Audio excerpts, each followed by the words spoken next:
So you've spent weeks and months revising your application materials, and you've searched for jobs at a few different places, and you've sent out your applications, and now you're thinking about the interview process. Hopefully you've gotten a call back, but maybe you're just anticipating a call back.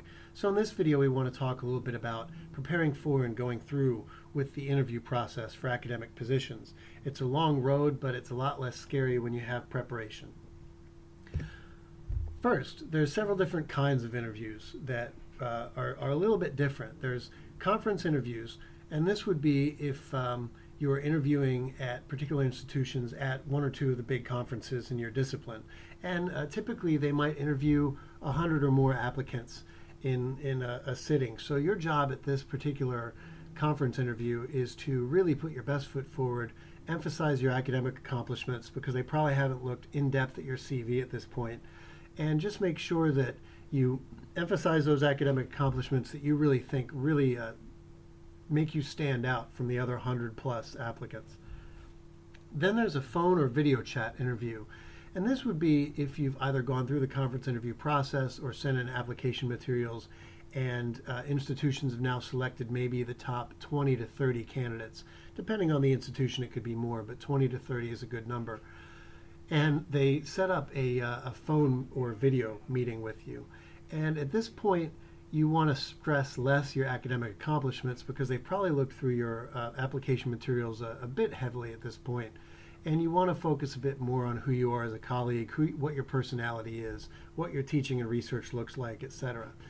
Probably 5 or 6 questions, probably a 30-minute interview. It's very quick. So you want to be very succinct. Then there's the on-site interview. This would be for when the institution has gotten their phone interviews done, and now they've picked the 2 to maybe 4 or 5, depending on the size of the institution, the number of candidates that they think are really good. And unlike the phone interview, this one is an all-day affair. And you're interviewing not just with the search committee, but maybe the college president if it's a small college, the dean of faculty or the dean of your college, etc. And you might be interviewing even with students. So you really want to be prepared for this kind of interview. And again, it's an all-day affair. And the last thing, of course, would be if you make it through that, you might get a job offer and the negotiation process. We won't talk about the job offer process, but we're really going to focus on particularly the phone or Skype interview and the on-site interview. There are a few things you want to prepare for both the phone and video interview and the in-person interview. The first is you want to do your research. You want to make sure that you've gone to the department's website, the institution's website, you looked at the mission statement, you've looked at things like their course list so you can have an idea of what classes you might be expected to teach. You want to look at what they value, what the department values about, in research and teaching. You want to look at who your potential colleagues are and do a little bit of research on them, particularly if you know they're going to be on your search committee. If you don't go in having done your research, you're going to come off as not being engaged with the process. And you'll get a better idea of how to emphasize those areas of fit that you see between you and the department. You also want to think about, before you go into the interview process, what are the 2 or 3 things, attributes of yours, not necessarily accomplishments, but attributes that you can bring to the table that you want them to know about you, that you want them to talk about once you've left the interview process in the interview room. And your answers should really reflect those things. So let me give you an example. If you are going to an interview where it's a teaching-focused institution and you know that you are a very engaging teacher and a very student-focused teacher, you will want to emphasize that in your answers. So if they ask you about what your classrooms look like, you would want to emphasize that it's very student-focused and it's very engaged in a conversation between you and the students. Or even a question about what is your work style? You might still want to emphasize that you're very engaging and you're very student-focused in how you prioritize activities and work and things like that. The last 2 pieces of advice are more cosmetic. You want to smile and you want to dress professionally. And that, of course, is obvious in the in-person interview. You want to make sure that you smile and are engaged in the process, and you want to make sure that you are dressed basically how you think the interviewers will be dressing. And the way you can figure that out actually is to go to the institution's website and the department's website. And you want to look at pictures of the faculty. How are they dressed? Are they more business casual? Are they more formal? and you probably will dress in that particular way. But definitely you want to dress more as a potential colleague of theirs, not as a graduate student in a fairly nice shirt and jeans. But for the phone interview, of course, this might need some explaining. Why smile in a phone interview, and why dress professionally? They can't see you. Well, the long and the short is you want to come off as professional as possible. And when you smile, first of all, you sound more engaged in the process than you would if you're not smiling. And also, when you smile, research shows that you actually, your attitude actually reflects your smiling, so you become more engaged with the answers. And that's exactly what you want to do. Also, when you dress professionally, that's basically a sign that you're taking it seriously. So you want to take the phone interview seriously, and one of the best ways to do that is to treat it just like a business meeting. And just like you would at any other business meeting, you might want to dress professionally. I find personally, and I know a lot of people find, that when you dress well, you tend to conduct yourself more professionally, and that's exactly what you want to do. Now we want to focus on things that are exclusive to phone interviews. First thing is make sure you check the phone and internet connection, hopefully as far in advance as possible in the room that you're going to be interviewing in. The last thing you want to do is have a dropped call or problems with your video chat. First of all, because you're going to be nervous as it is, and you don't want to have to think about anything else while you're in that interview. Second of all, even if the interview goes really well in terms of how you answered the questions, subconsciously, if the interviewers had one or two dropped calls from you, or if your video chat freezes up, they might come away from that interview with a subconscious impression that it didn't go as well as it actually did. You're also going to want to choose a setting with no distractions. So if it's a phone interview, you want to make sure that you're not in a room or next to a room that's going to have a potential for noise. You want to make sure that the audio quality in the room is good. You don't want to be in an echoey area where you get a lot of phone echo.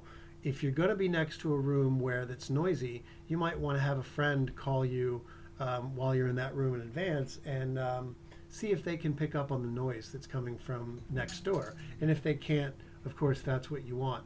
For a video interview, you want to make sure that you pick a professional looking setting that's relatively free of distractions. So you want to pick a setting that may be an office setting if you have an office, but you also want to pick something that's uncluttered. So don't have in the background a bookshelf that's cluttered with documents, binders, books, etc. But make sure that the background is as unobtrusive as possible, because you want them to pay attention to you, not the background.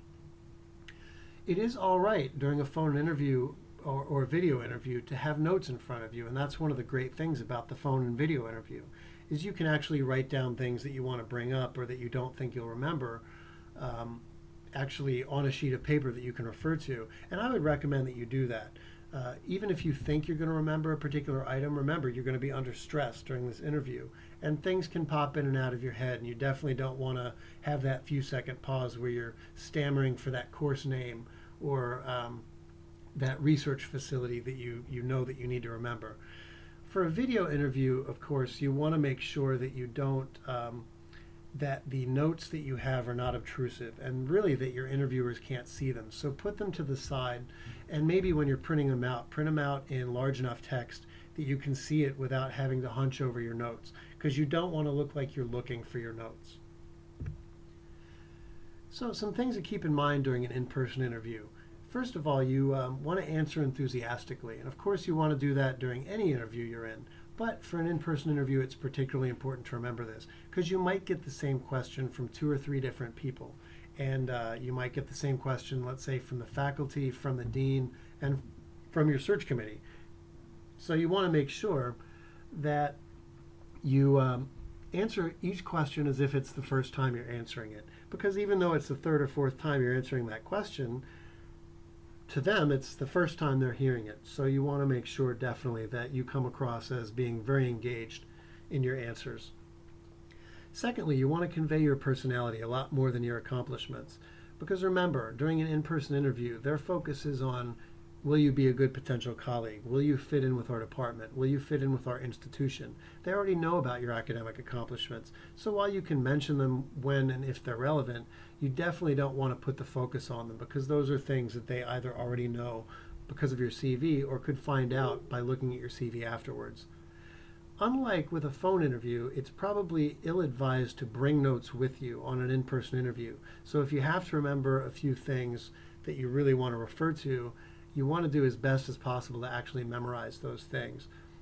Taking out a note sheet may look like you haven't done as much work as you need to do, but it's perfectly okay to write down notes. So if it's going to be a long day, and if you find that there's a few things about the institution that you learn and you really want to make sure you remember them, it's okay to have a note sheet with you.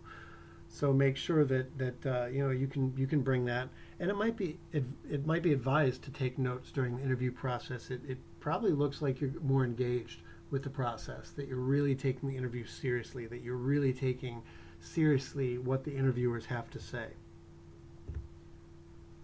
All right, now here's some interview questions that you might be asked. One of them has to do with teaching. One of them, of course, has to do with research. One of the hardest questions a lot of people have experience with, and it really probably bears some focus on, is what is a weakness of yours and how have you tried to address it?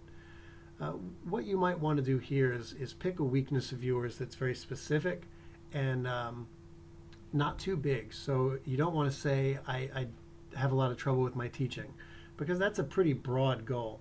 And you're gonna give the impression that you have a lot of work that needs to be done. You want to focus on a specific weakness of yours, but your answer should really be focused on the positive.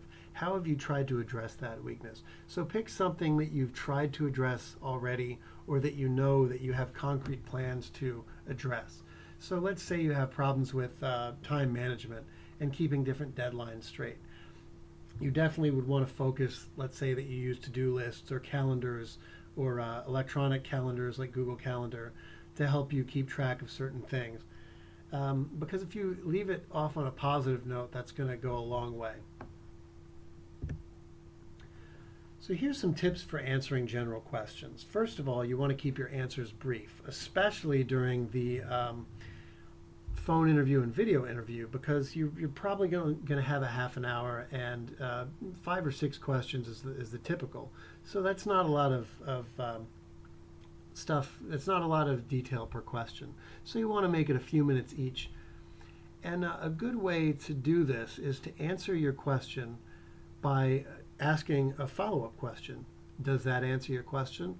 Because that allows you to keep your answer as brief as you think is necessary and not repeat yourself or go into too much detail, but give them an avenue to ask a follow-up if you didn't go into enough detail in your question. Secondly, you want to make sure that all of your answers are thorough, in that if you're answered a question with 2 parts to it, you need to make sure that you answer both parts. So 2 of the questions on the previous slide were 2-part questions. You might get a question like, explain your teaching style to us and why do you teach that way? Or explain a weakness of yours and what are you doing to address that weakness? As soon as you hear a 2-part question, you want to make a mental note to yourself that there are 2 parts to that question. You want to answer both. There's a reason they're asking the 2-part question as a 2-part question, because they want to hear both parts of the answer. Also, keep answers as jargon-free as possible. If you're talking to your search committee or to students or to the dean, one or a few members of those committees, etc., might not have the subspecialty in your field to know, let's say, what your research is about if you use jargon. So if they ask, what is your research about, you want to make sure that you answer it in a way that someone who's not in your discipline would be able to understand.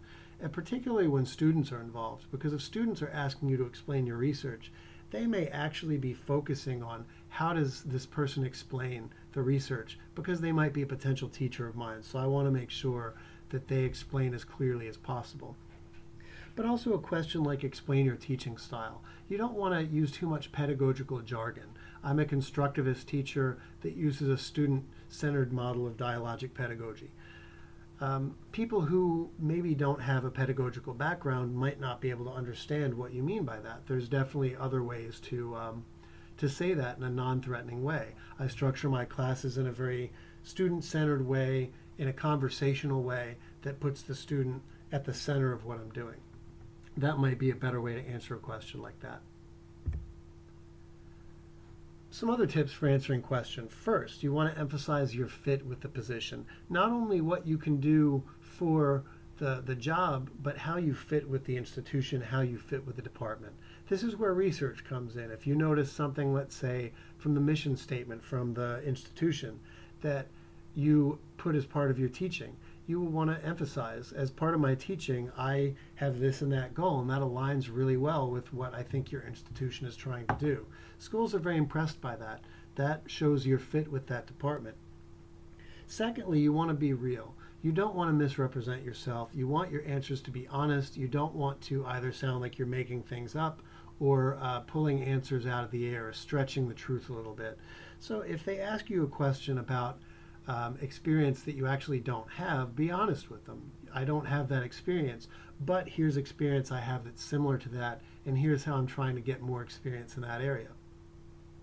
And you also want to be real in the sense that you don't want to do things that you wouldn't normally do because others are doing them. So let's say you're a vegetarian. You want to make sure that when you go out, if everyone's ordering meat dishes, that you stick with your vegetarian diet. Or if you're not an alcohol drinker and other people order wine or cocktails, that you can let it be known, I'm not going to have a cocktail. I don't normally drink. And that's fine as long as you're real about it. And of course, you're not belligerent about it or defensive about it. You also want to be a potential colleague. And this is really hard for us graduate students because, let's face it, graduate students are used to being graduate students, not potential colleagues. So we're used to having superiors and thinking about ourselves in relation to our superiors. So you don't want to be cocky, but you want to be self-confident. You want to make sure that people see you as someone who can come into the job and be a professor, not just a graduate student. You don't want to refer to yourself as just a graduate student or my experience was just as a TA. You want to say my experience, I have TA experience. You don't want to say just as a TA. And if you refer to graduate student colleagues of yours, don't say my graduate student buddy, say my colleague. But again, really you want to make sure they see you as a potential colleague. So have that kind of self-confidence. And if you need to fake it a little bit. Lastly, you want to have questions for them. At the phone interview, you want to have 2 or 3 good questions about the position or department. And at the in-person interview, you want to ask a lot of questions to a lot of the people that you'll be interviewing with. So here's some more specifics about that. So for the phone or video interview, you want to have 2 or 3 questions that aren't easily ascertainable from their website. Make sure before you ask a question, you know the answer is not on their website somewhere. If it is, that will show them instantly that you haven't done your research. But ask questions you want to know about, either about the position, maybe that isn't clear from the job description, or about the department that you can't get from the website. Also, in-person interviews, have 2 or 3 questions for each one of the groups that you'll be meeting with. So faculty questions will be different from questions for the dean or the president or students. Each group has their own area of expertise. So you want to make sure that your questions are geared towards the group that can best answer that question. You could ask the same question to multiple sources if you'd like, so that you can make sure their answers are kind of lined up with each other, or there's no potential answers that are different between different people.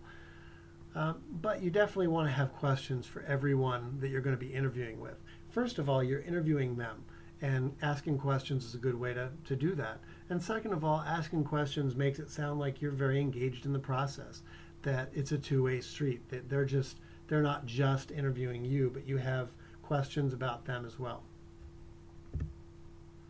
So here's a few further resources you can go to. Chronicle of Higher Ed and the Professors in blog both have some great resources about everything from the application process to the interview process to the negotiating process once you get done, to even starting your faculty career. Of course, you can also do general Google searches, and you can find a lot of information that way. further, the University of Delaware Center for Teaching and Assessment of Learning website also has some really good resources on interview process, creating academic documents like your teaching statement, research statement, etc. So there's a lot of good resources out there that you can find. Well, we wish you luck with your interview process. Hopefully you take our tips and you get that job. And if not, keep applying, and hopefully you'll be able to put our tips to use somewhere else.